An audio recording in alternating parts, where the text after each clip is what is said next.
নির্বাচন কমিশন ঠিক করে দিতে পারত যে এই আইনের বাধ্যবাধকতা হচ্ছে এই সরকার নিরপেক্ষ থাকবে, সরকারি কর্মচারী সহ আম জনতা সবাই নিরপেক্ষ থাকবে, অর্থাৎ স্বাধীন।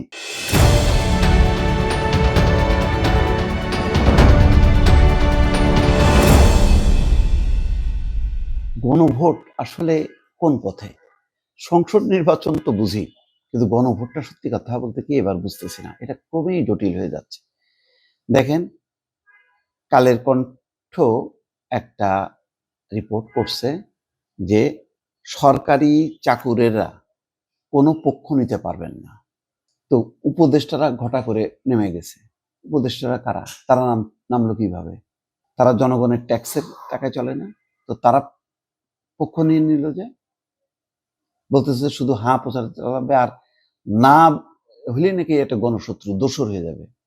কি আবার ওই যে শফিকুর রহমান বলতেছে হ্যাঁ মানে আজাদি, না মানে গোলামি। মানেটা কি? তাহলে না রাখলো কেন? না রাখা হইলো কেন? না যদি দোসর গোলামি সব হয়, নাটা কেটেই দিত। আপনি সুযোগও দেবেন, মানুষকে অপশন দেবেন, আবার বলবেন ওইটা দোসর গোলামি, এটা হইলো এটা। তাহলে ওইটা হয়ে গেল না যে দাড়ি পাল্লায় ভোট দিলে জান্নাতে টিকিট পাওয়া যাবে, আর অন্য মার্কায় পাওয়া যাবে না, তাই তো? ওইরকমই কিন্তু হয়ে গেল। কিন্তু এই যে ধরনের অপপ্রচার, এটা গণতন্ত্রকে আসলে সংকটে ফেলে দিচ্ছে। মানুষের গণতন্ত্র মানে অপশন। আপনার কাছে এই অপশন আছে, এখানে আম আছে, কাঁঠাল আছে, লিচু আছে, খেজুর আছে, আপনি আপনার ইচ্ছে মতো কোনটা কিনবেন, আপনার যেটা পছন্দ আপনি সেটা কিনবেন। তো ভোটটা তো এরকমই। কিন্তু আপনি যদি বলেন যে না এইটা হচ্ছে জান্নাত মানে বেহেশতে যাওয়ার তো অন্যগুলি তাহলে বেহেশত নয়, দোজকে যাওয়ার টিকিট। ভয়ঙ্কর অবস্থা। যাই হোক, ওই আলোচনা বাদ দিয়ে আমরা এখানে দেখি। দেখেন, এখানে আনারুল ইসলাম সরকার নির্বাচন কমিশনার কি বলতেছেন? রিটার্নিং অফিসাররা গণভোটে কোনো পক্ষের প্রচার চালাচ্ছেন না। সরকারি কর্মকর্তাদের বলা হচ্ছে যে তারা হা ভোটের পক্ষে প্রচার চালাবে। সমস্ত মানে গভর্নমেন্ট মেশিনারিজকে নিয়োগ করা হয়েছে যে হা ভোটের পক্ষে। বিদ্যমান আইন অনুসারে উপদেষ্টারাও গণভোটে হায়ের পক্ষে প্রচার চালাতে পারেন না। ডক্টর স্বাধীন মালিক, সংবিধান বিশেষজ্ঞ, কি বলছে? বিদ্যমান আইন অনুসারে উপদেষ্টারাও গণভোটে হ্যাঁ এর পক্ষে প্রচার চালাতে পারেন না। ভোট তো আসলে জনগণের, জনগণ ঠিক করবে। কিন্তু আপনি দায়িত্বে থেকে আপনি যদি বলেন যে আপনি কন্ডাক্ট করতেছেন নির্বাচনটা, সরকার প্রশাসন তো কন্ডাক্ট করে, আপনি বলতেছেন যে হ্যাঁ ভোটের পক্ষে ভোট দিন, তাহলে কি দাঁড়ালো? নিরপেক্ষতা থাকলো না তো। আরপিও এবং অধ্যাদেশ কোন পক্ষ নেওয়াকে অপরাধ হিসেবে উল্লেখ করেছে। আরপিও এবং অধ্যাদেশ কোন পক্ষ নেওয়াকে অপরাধ হিসেবে উল্লেখ করেছে। আব্দুর রহমানেল মাসুদ, নির্বাচন কমিশনার। তাইলে এখানেও বলতেছে যে কোনো পক্ষ নেওয়া যাবে না। আচ্ছা, নির্বাচন ব্যবস্থা সংস্কার কমিশনের সদস্য বেগম জেসমিন টুলি বলতেছে আইনের বাধ্যবাধকতা আগেই প্রচারের দরকার ছিল ইসির। এই যে হ্যাঁ, নির্বাচন কমিশন ঠিক করে দিতে পারত যে এই আইনের বাধ্যবাধকতা হচ্ছে এই সরকার নিরপেক্ষ থাকবে, সরকারি কর্মচারী সহ আম জনতা সবাই নিরপেক্ষ থাকবে, অর্থাৎ স্বাধীন।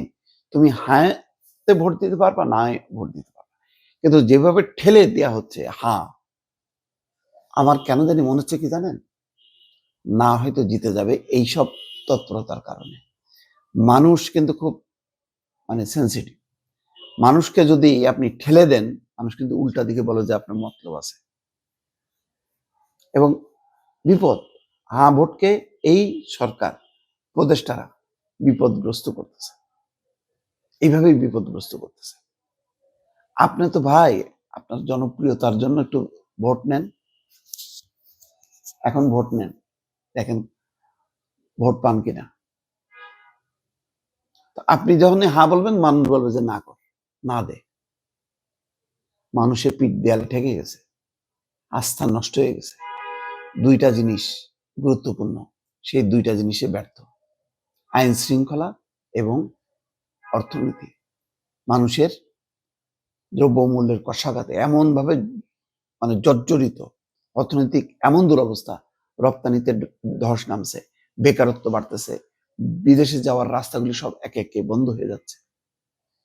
সরকার কি করতেছে? কোন জায়গাটায় বলবে যে না, ইউনূস আসার সাথে সাথে সারা বিশ্ব উন্মুক্ত করে দিছে? না, দেয়নি। মানে রপ্তানি তত্তর করে বাড়তেছে, কোথায়? ডাউন। বেকারদের অবস্থা দেখেন। এই অবস্থায় আপনি যেটা বলবেন তার বিপরীত দিকে যাবে। আর ভোট মানেই তো জনগণের স্বাধীনতা। আপনি সেটাকে কেন আপনি ক্যাম্পেইন করতেছেন? দরকার নেই তো। তারপরে ভোটের পক্ষে কি দেব, মানে এমন একটা জটিল অবস্থা করছে, অনেকগুলো ধারা। এই ধারার মধ্যে আমি যদি কিছু অংশ একমত হই আর কিছু অংশ দ্বিমত হই, আমার কোনটাই যাব আমি? হাতে যে পয়েন্টগুলো আছে তার মধ্যে অনেকগুলিতে আমি একমত, অনেকগুলিতে একমত না। তাহলে আমি কোনটাই দেবো? ভোট? ভোট দিতে পারবো না। না দিলে পুরোটাই মানে বিপক্ষে চলে গেল, আর হাঁ দিলে পুরোটাই পক্ষে দিলে, আমি তো পুরোটা পক্ষে না। কি করবো আমি? এইরকম গোলমেলে একটা অবস্থার মধ্যে সরকার আবার একটা পজিশন নিয়ে বসছে যে হাতে ভোট দিতে হবে। অথচ নির্বাচন কমিশন বিশেষজ্ঞ তারা বলতেছে যে সরকার কোনো পক্ষ নিতে পারবে না। কি অদ্ভুত ব্যাপার!